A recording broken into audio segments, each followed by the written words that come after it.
Good afternoon, everybody. Welcome to Wednesday in Barcelona, 2023. It's great to see you. Great you could be here with us today for this session on HAPS, high-altitude platform systems, and how they are really transforming, and we think will continue to transform the landscape of coverage and services provided across the world. My name is Tim Hatt. I'm the head of research and consulting with GSMA Intelligence, which is the analyst arm of the GSMA. And we're fortunate to, within our research coverage, look at non-terrestrial solutions, which is really, I think, many of you can probably attest to, become a major trend in recent years and is veritably on show here this year in Barcelona. Today's session is going to have a panel of speakers who we'll get to in a little while. But what we're really trying to do is unpick the opportunities and how to scale that opportunities with HAPS.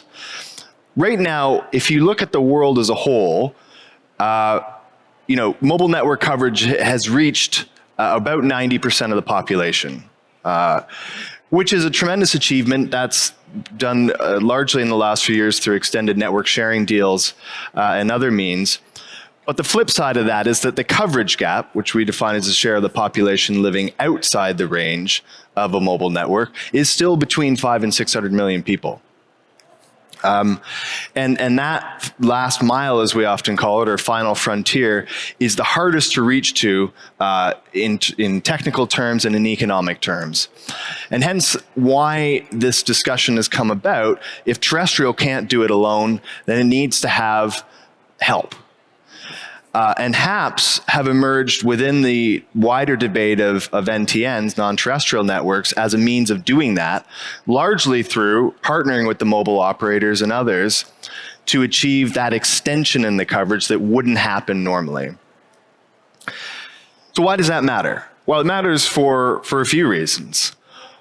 One is the direct implication of what I talked about in the coverage gap. It's bridging digital inclusion. Second is providing better coverage for existing subscribers through roaming. And we have a broader debate, which I think we'll get into today, around servicing businesses as well. So it's consumers and businesses. So there's lots to talk about. There's lots of innovation happening in HAPS, which we will put on show as well. And really what we want to get to is a position where understanding practically how operators and others can partner with HAPS providers to extend that coverage and provide those very critical services. So before we get to the panel, I wanted to call up Greg Ewert, who is the HAPS Alliance Vice President and also Intelsat's Vice President of Strategy and Business Development, to give us short opening remarks, and then we'll get into the panel. So Greg. Thanks, Tim. Well, good afternoon, everyone. My name is Greg Ewert, representing both the HAPS Alliance as well as Intelsat. I think Tim is spot on from the standpoint of why we're up here and why we're pulling organizations like this, like the HAPS Alliance together. It's the unconnected. Coming out of the satellite industry, we've been trying to take care of this problem and service this problem for years and years.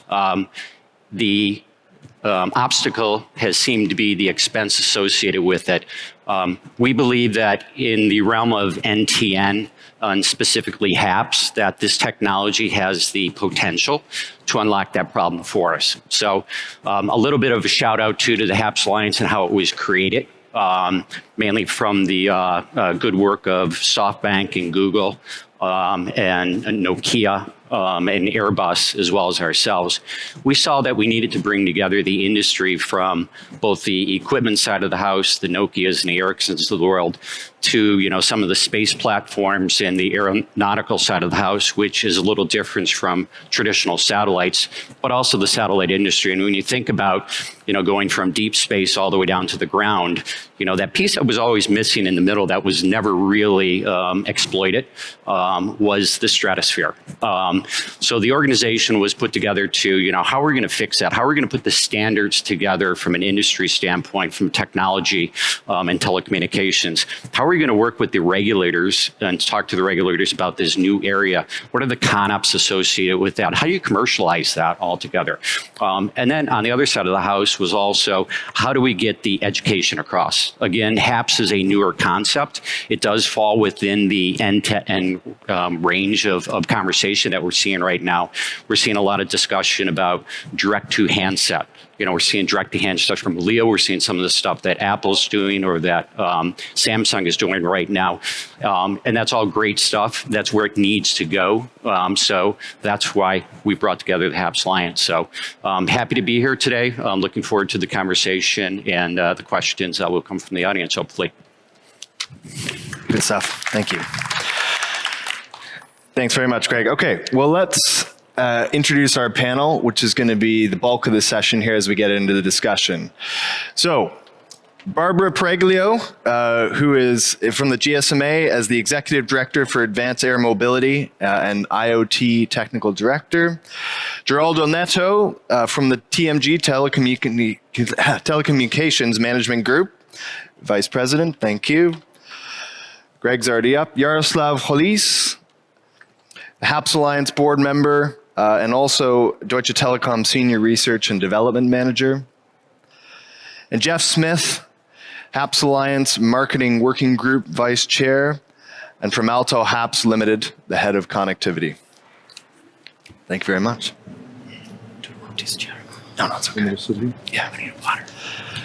Well, thank you all for joining me up on stage here. And as we kick off this discussion, I think we're going to go through a number of segments to this, but maybe if we can start kind of big picture and no pun intended, but from the top of the stratosphere with this.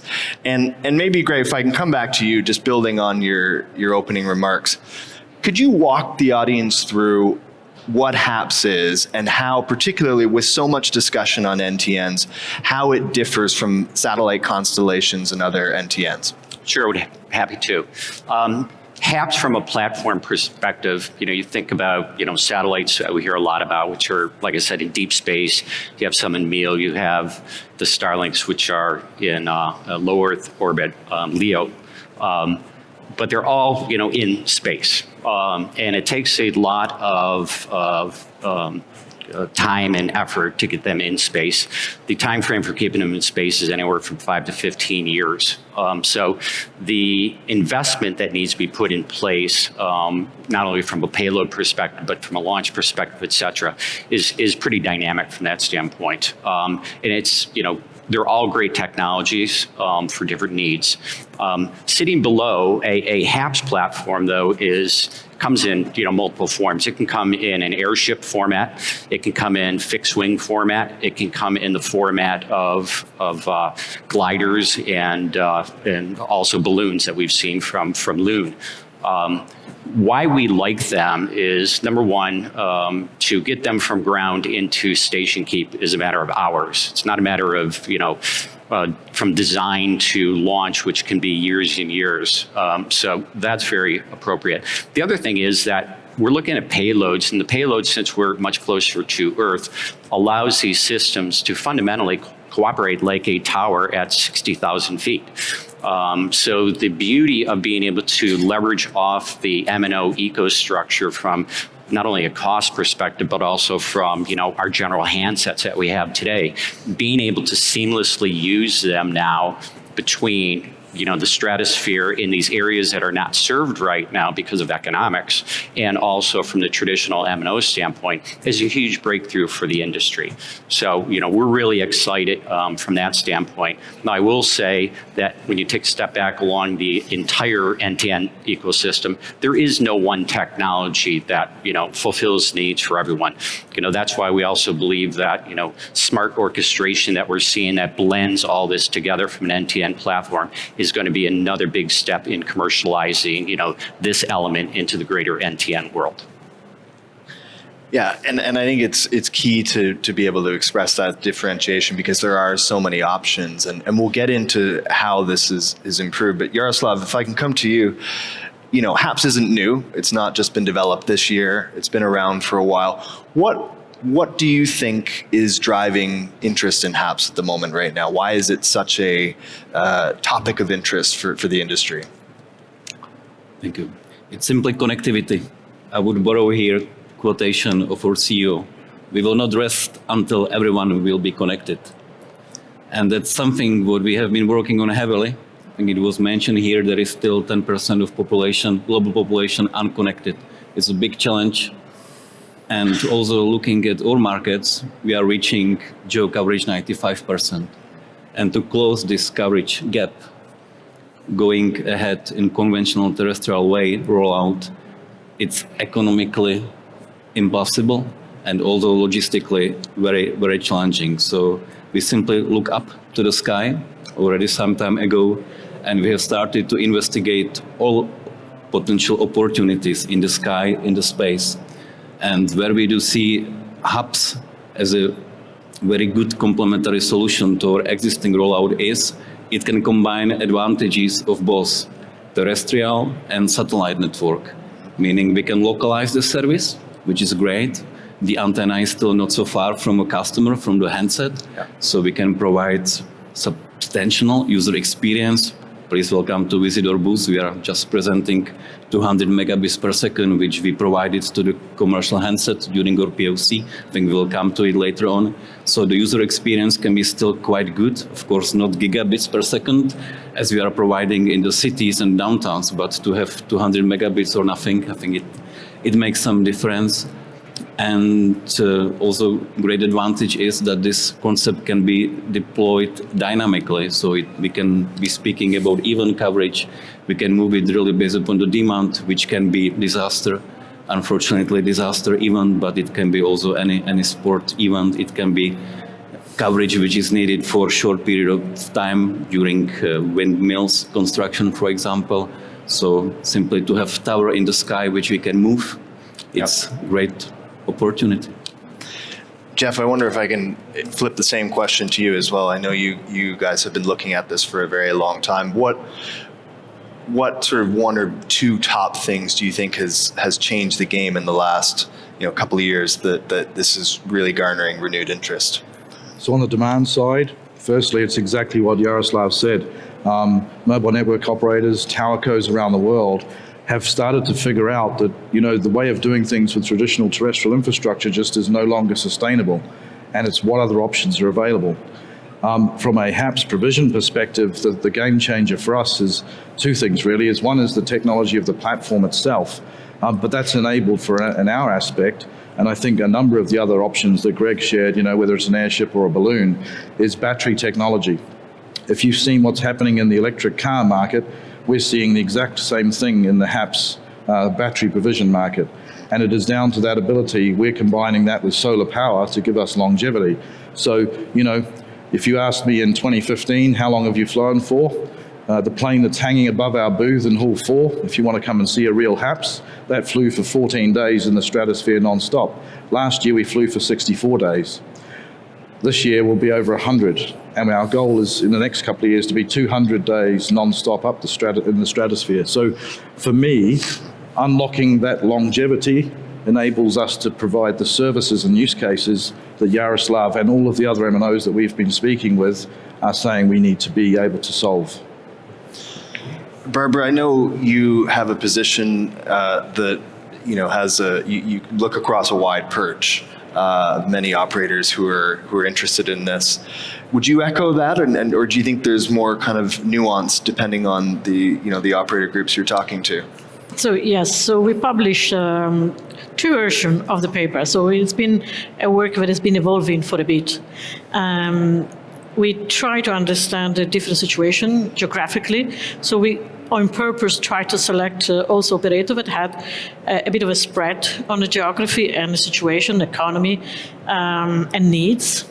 And we try to understand what are the business model that works and what are the differences.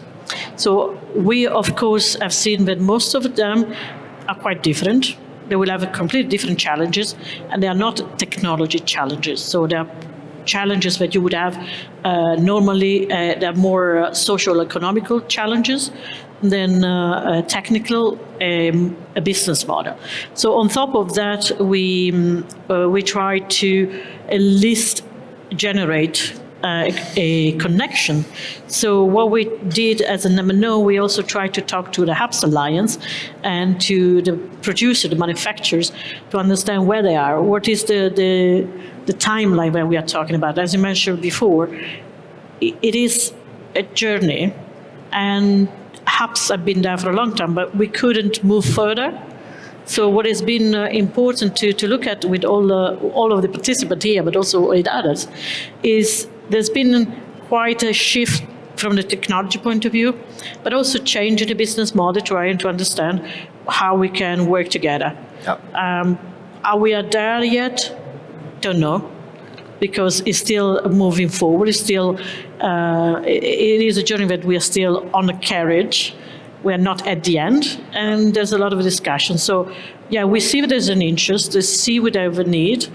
As Jaroslav mentioned before, there's an area that we don't have coverage for population, and probably we will never be able to with the infrastructure on the ground. So we need something else. We need to think a little bit outside of the box and see where we're going. So please, if you didn't see it, read the paper. And if you have any comments, also send us the comments, because that's what we want to do. We want to have a discussion to understand where we and where we're going to go. The longevity is one of the important questions that we always been asked, how long it's going to be there, the capacity. And there's a lot of points that we need to work out. But as you mentioned, Jeff, we go from a few days to a lot of 100 days. So it's already a step forward.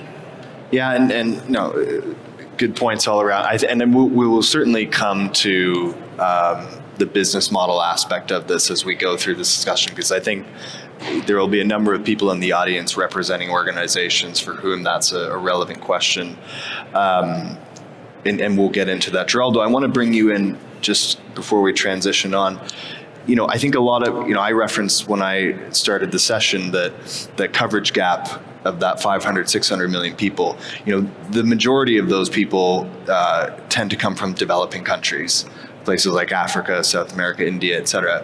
But I think there might be a misconception that HAPS only applies there, when actually we're seeing a lot more expansion in Europe, parts of the US. Can you speak to that at all, that geographic dimension to this discussion? Sure. And that's a very good question, complementing what has been said, because we are talking about really closing that connectivity gap.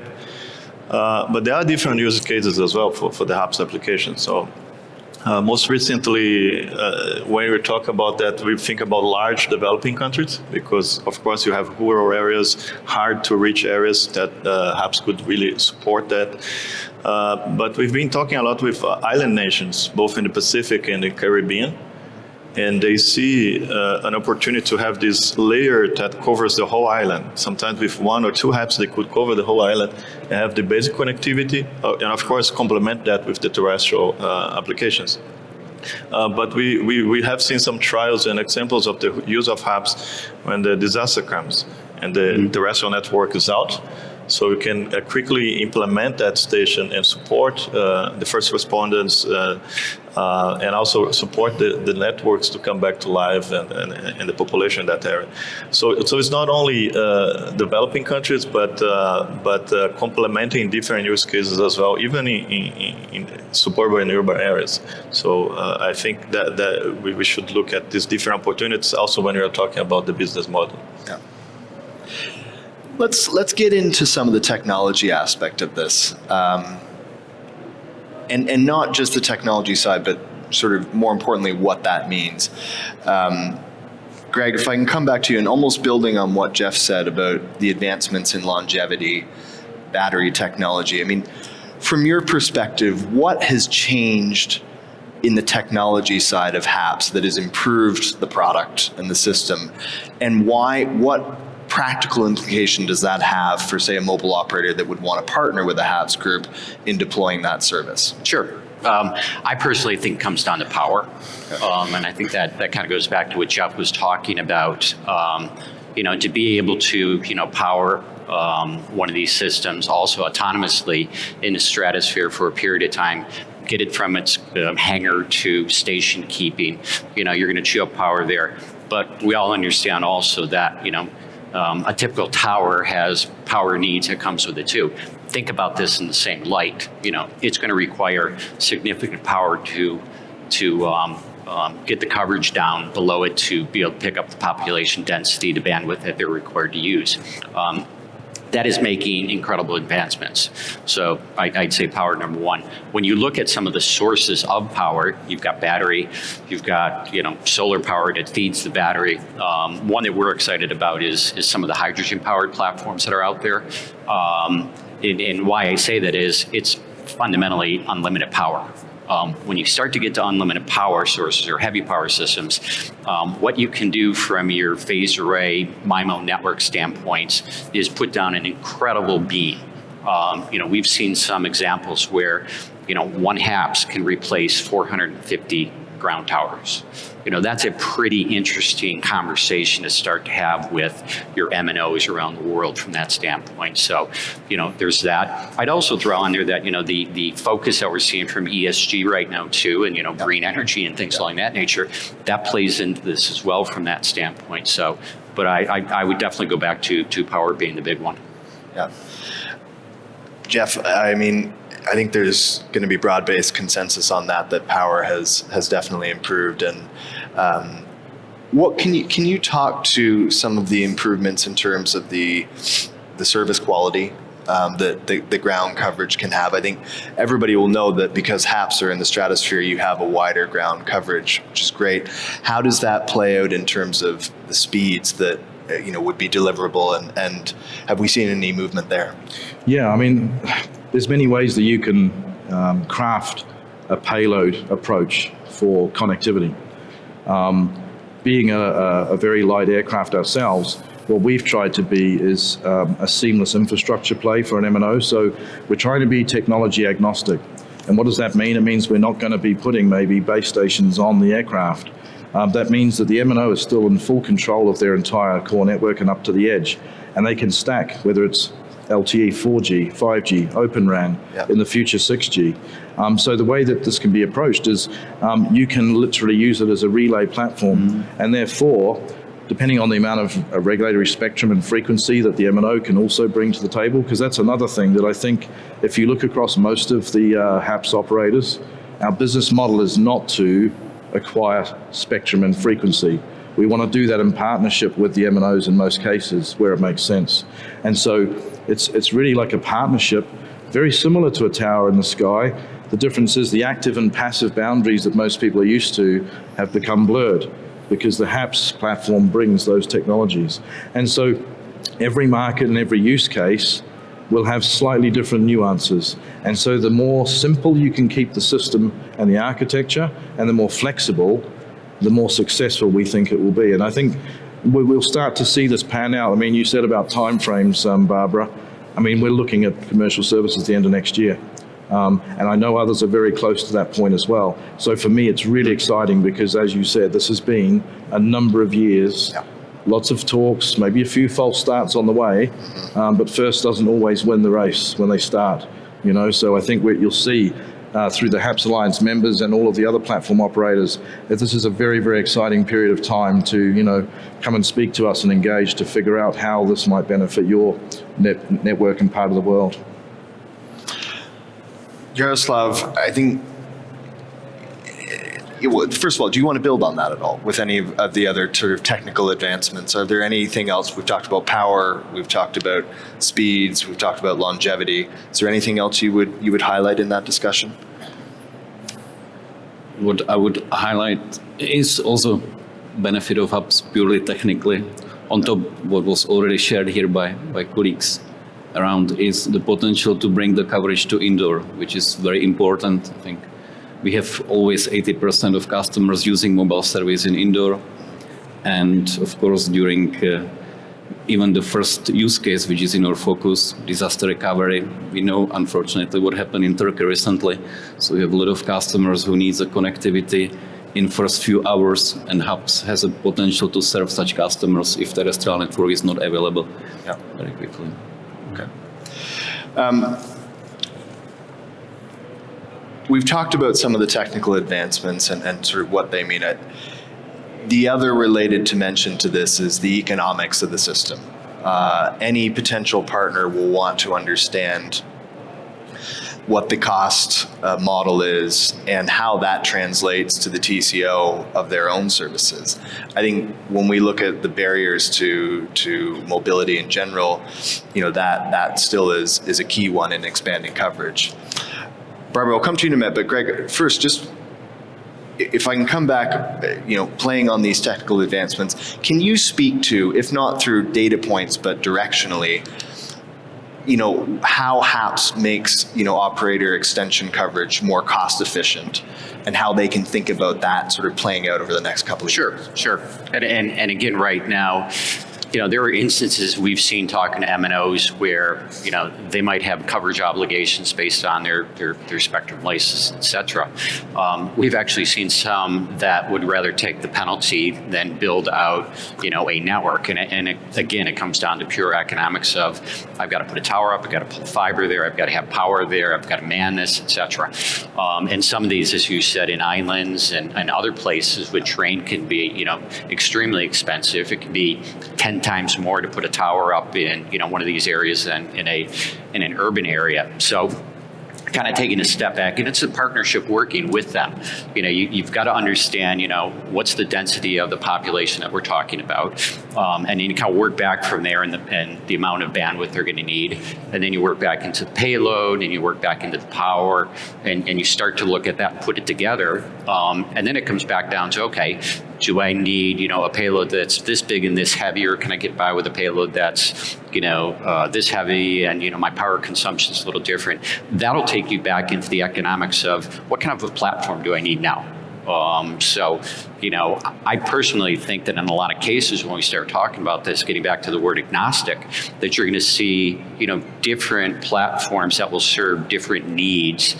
But, getting back to another point you asked before, one of the things that, is going to be needed here, and again, I think the participation in 3GPP, Release 17, the work that we're doing in Release 18, to try to bring, the NTT into the world of, domestic MNOs is so important, because that is actually driving us to where we are today.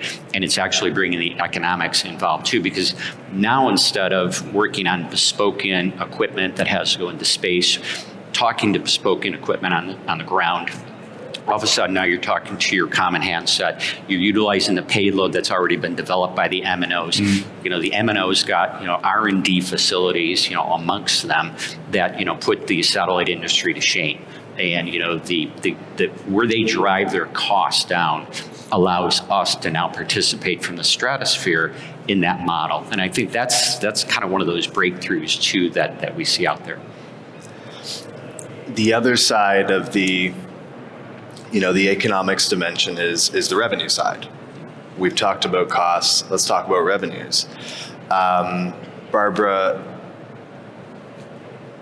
I mentioned the consumer segment up front through roaming, through connecting people who don't have a phone already without coverage. Can you speak to how operators you talk to think about expanding revenues through partnerships with a HAPS or in the NTN discussion, and maybe allude as well to the B2B side of that? Correct. Yeah. Which I think is maybe not as discussed as the consumer sometimes. No, absolutely. So when we analyze the different opportunity, there's also different models that we looked at. But in some situations, if you only think of apps giving coverage to population or population area where they are not covered at the moment, then you might end up indeed to think it's not a valuable proposition. And that would be for any other solution, just because maybe the population density is very low and the geographical area is very spread. So the opportunity is also to think of what other use cases can I add on in order to share the cost in a way, but also increase the revenue footprint. So we looked at the really different use cases. One use case is that you mentioned, the island comes very handy. There's few countries that particularly have a lot of islands, but also by doing that, you also, for example, provide extended coverage on a coastal area coastal area, there's traffic in the coastal area. You have the big vessels that already have connectivity, and the connectivity sometimes is with a satellite. But then you have all the other ones that are not served. So that is also an opportunity that you can serve everybody else, fishermen or tourists or anything, ferry. So that is already giving you an example of to the consumer, to not let's say not a particular business, but then you have the ports. So you have a port area, then you think more about area which is high density, but still sometimes maybe not well covered, or you need to increase capacity depending on what is the traffic. Then we looked at mobility in general, mobility on the ground, mobility in the air. So again, the mobility challenge is more geographical. So because mobility goes everywhere, and traditionally we cover more population because that's where the business is. So you start looking at also the mobility aspect, so you can extend the coverage also outside a little bit where you need it for the consumer, then you go a little bit further. Then you can even think about areas where you have resources, mines, that's one example, that you need coverage, and the moment you use alternative, or you can install an actual ad hoc network, just cover the area, but then you have a problem. As soon as I'm outside of the mine, you don't have connection. So this is our opportunity where you can think of manufacturing. So you cover a plant, which again is maybe outside of the city. So this disaster response is one of the important ones that we also looked at. So these are all different use cases, and we have more, where we try to see where we can combine them. And the opportunity is also different geographically, because in some area they do more on one aspects, in other they do more for, livestock or parks or natural. And don't forget that also there are IoT platforms, the HAPS. So they're not just providing you connectivity, but they have other stuff. They also provide opportunity to utilize data for providing services. So you can see there's a combination of different things. And that's where we're trying to look at to get this revenue cost balance. Because indeed, if you only think of one single use case, it's a challenge. So the opportunity is here to sit together, understand with the partners where we see the creation of this business. Geraldo, do you want to build on that at all, or add anything in the government segment as well, which we haven't talked about yet? Sure, and that's a challenge we have in terms of discussion on the regulatory side, because that part always develops a little bit slower than the technology, the use case and partnerships. So a lot of the work we've been doing is actually bringing awareness to these developments, because now we have satellite companies, MNOs, the aviation industry, all talking together and trying to develop this HAPS framework that would allow us in different situations and countries to prosper. But I think from the regulatory side, we need to bring that awareness to these different governments. Mainly to keep flexibility. I mean, we are doing a lot of work on the international arena for spectrum matters, and this is a long-term activity in ITU and so on. But as we see it, a lot of countries can actually implement HAPS with their current regulatory framework. Because if you have a flexible implementation of that, basically a HAPS is a base station. It's just a bit higher, but it's still a base station. And depending on how you interpret that, the MNOs can already implement it. The satellite companies can use that as well. So we are really talking with countries in different parts of the world to make sure they understand that. And certainly this year we have in the ITU, the conference, the World Radio Conference, that will bring more possibilities in terms of spectrum for HAPS. But we have worked in the past in several countries with the trials, but also trying to support the commercial deployments. And we have seen that some countries, they can already use it, if they keep this open mind on how to deploy HAPS. Cool. Just in the audience, I am going to come to you shortly for some questions. We will have mics on either side that if you do have a question, we'll come to you shortly and we can ask that. Greg, business model. Crucial part of the discussion. We've talked about the technology improvements. We've talked about the strategic rationale. We've talked about the economics gains. If I'm an operator looking to incorporate HAPS to my network, talk us through how that happens practically and what types of revenue models are there and what types of go-to-market we should expect once commercial deployments are live. Sure. I think probably in our discussions with the MNOs, probably the model that they're closest aligned to is kind of like the tower model to an extent. Now, with the additive that you're going to have to figure out from the standpoint, if you put their spectrum to work, fundamentally, it is an extension of their network. Yep. And, a HAPS operator could look like, an extension of a tower company. So there's one there. I think Barbara also talked about, private networks too. Yeah. You can actually, start working on private networks. We've had some mines approach us, as Barbara mentioned, and I think her use cases there were spot on. Imaging companies now are talking to us about, can we put imaging payloads, associated with the payloads of comms on there and be able to backhaul those as well. So I think there are a lot of different business plans, but the tower one, I think, is one that probably makes the most sense and is closest to. When you think about the responsibility of the operator of those tower companies, I think they're going to have to take on the responsibility of, the ConOps of the operations. In other words, we're going to have hangars, we're going to have to have spare parts. We're going to have, be able to have a pilot take it from commercial airspace up, set it up there, spin it around, and there's going to be costs associated with that. But the models that we're running through right now and the examples that we're sharing with our MNOs show that there's a healthy return to be had for both parties now. And that's what excites me and I think the HAPS Alliance, and it should excite the audience and the MNOs as well, is that I think we're at that inflection point where the technology has caught up with the market needs, and we're starting to get down to where we can start to exploit this. And, as you said at the beginning, we need to connect the unconnected, and I see this as a great way to do that. Jeff, I know you've looked at this a long time. I wonder if you can build on that and also talk to this point of a kind of heterogeneous aerial network. And by that I mean where an operator might want to have a HAPS deployment and a LEO deployment and others. And do you see that as the way forward, or do you see more kind of coming down in one or t'other? Yeah, no, I do, Tim. I mean, the way we see it at the moment is if you look at the cost model that Greg was talking about, a lot of the times it's actually it's a choice.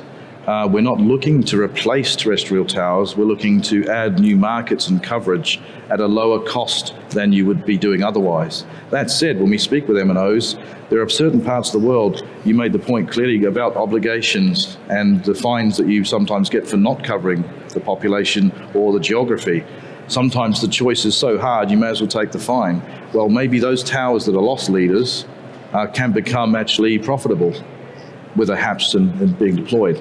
And then you come to the application, and Greg mentioned really clearly about the type of HAPS platform being deployed for the right use case in the right scenario. We're the same. We agree that not all HAPS platforms can solve all problems. And one of those is if you think about ultra-rural, the economics for ultra-rural are probably a perfect hunting ground for the LEO satellite solutions. Because as you've seen, Apple was mentioned at the outset, with these guys providing what is deemed basic emergency connectivity, that is a cost-effective way of utilizing those LEO platforms. For the sweet spot between the edge of urban and probably rural and semi-rural, that's where we believe HAPS in the coverage game has its role to play. But there's all those other use cases Barbara mentioned that there are many. And this can be not just direct to device, it can be to a terminal. So for those industrial applications, it can be point to multi-point for very targeted beams. And narrowband IoT we didn't mention either. The advent of all these primary industries and businesses that typically are in rural spaces, they've got millions and thousands of devices when you look across agriculture, and a HAPS could easily hoover up all of that data, very narrow, and do something with that. Yep. Hey, Tim. Yeah, please. Yeah, to be a little provocative too, we continue to talk about rural and connecting. I believe if we can prove this technology out, as we advance into 6G and beyond, when we start to exploit millimeter wave technologies and the density that is going to have to be put down with respect to towers and masts, et cetera, if we get this right with HAPS, I believe that you will see HAPS, in the next 5 to 10 years, thought about more in urban areas as one of the overall, key components of the network. So it's a step we're taking here, but I see a huge future for this if we get this technology right. Yeah, absolutely. Listen, I want to give you guys a chance to put your hand up if you have any, but we've got more questions. But does anybody have a question in the audience they would like to ask? And if so, please okay, yes, sir. Could somebody bring a microphone to this gentleman On the floor. first row? Do you want to just keep your hand up? Thanks. Before the microphone. And if I can just ask you to keep your question very concise so that we can answer it quickly, efficiently. Will HAPS, Barlow Keener, will HAPS at 60,000 feet be able to deliver voice? Easy Is that answer. yours? Yeah. Not only. Not only. We see HAPS purely technically as a solution which can bring as good service as our customers can enjoy in rural areas. And so more than voice. We've got to, can we bring a mic down here, please? This gentleman had his hand up first. There's a few. We'll try and get to you all. Please be patient. Yes, sir. Can you comment on spectrum? So what spectrum would HAPS use, and how does that differ from satellite and our TDN? You preempted a part of the discussion we were going to have around regulatory and unpicking. Greg, do you want to touch on that? Yeah, I'll put two hats on here. From the HAPS Alliance perspective, and I think as the panel has alluded to, very happy to work with respect to the MNOs to expand. I think, Deutsche Telekom's done some incredible work with regard to being able to, on a non-interference basis, move from a tower to a HAP seamlessly. So, that allows them to, exploit their spectrum. In other areas, we might find, let's take back to a private network where someone might want to utilize, private spectrum that they have. You could have some of that.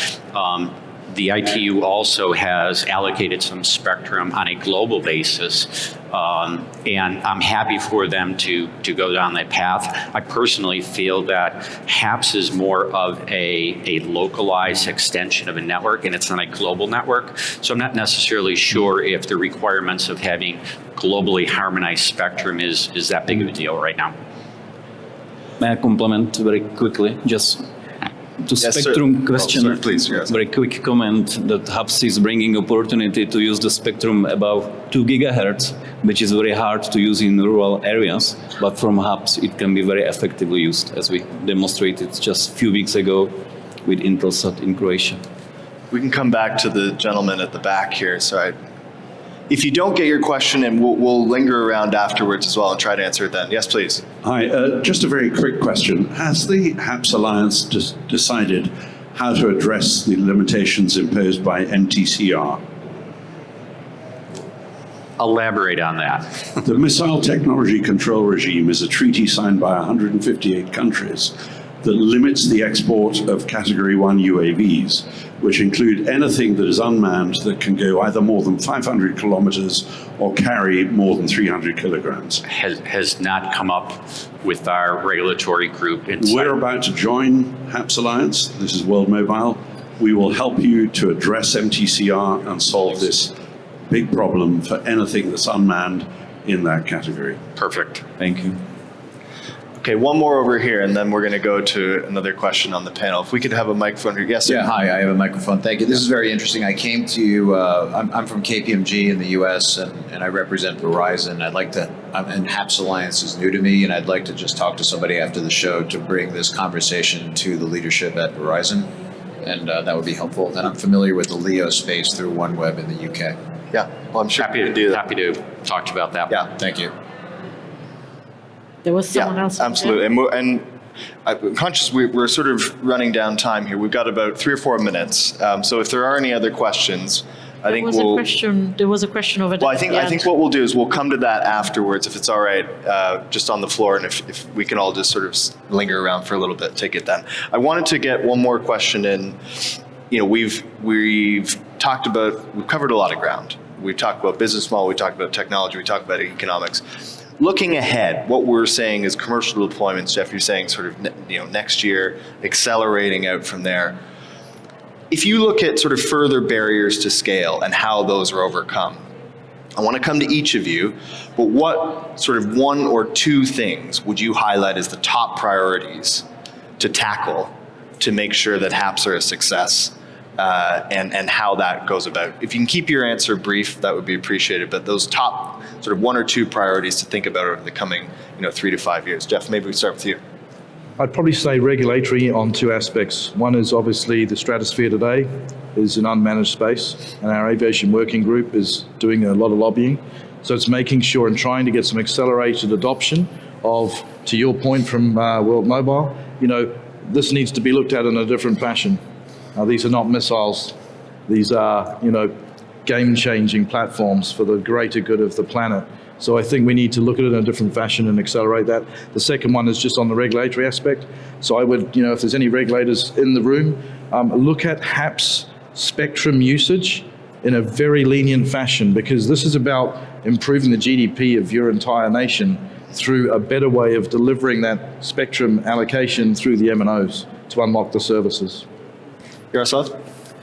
From my end, representing telecommunication working group here, I see the key to define the reference architecture for different use cases, which is our goal for this year, related to, and then push it further through the 3GPP, through different regulatory bodies, to make sure that this concept can be really used in very not closed ecosystem, but open ecosystem in very, I would use here, HAPS is for sharing, We used to say Lab is for sharing, but HAPS is for sharing as well. So for that, we really need reference architectures to make sure that this will be economically viable, which resonated here a lot. Yeah. Geraldo, please. Yeah, and I think in this event, it's very important in that area is our awareness, because I think we have a lot of developments, good stories to tell, and I think we need to bring that to different parts of the world. It will help us develop the systems. And the partnerships, as I mentioned before, I think are very relevant because we always, from the regulatory standpoint, we always see fights among different services. This is not necessarily a different service. It's a different way of providing existing services. So building up on those partnerships are very important as well. Great. Technology business models feel fine with. Probably go back to what Jeff said.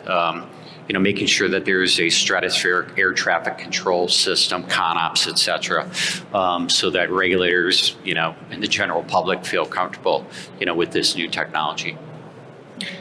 I will be brief. As a GSMA, probably we'll look at it more as a sustainable solution for our members, and that there is a value for all the stakeholders in the value chain. That's probably for us the most important. Great. Well, listen, we've had a rich and comprehensive discussion. I think we can all agree this is a really important topic. It just leaves me to thank you, the audience, for joining us here today. Hope you found it very useful. As I say, we will stick around for a little bit after if there are any questions. And finally, if you could please help me thank our esteemed panel for taking us through this great discussion. Thank you very much. Thank you.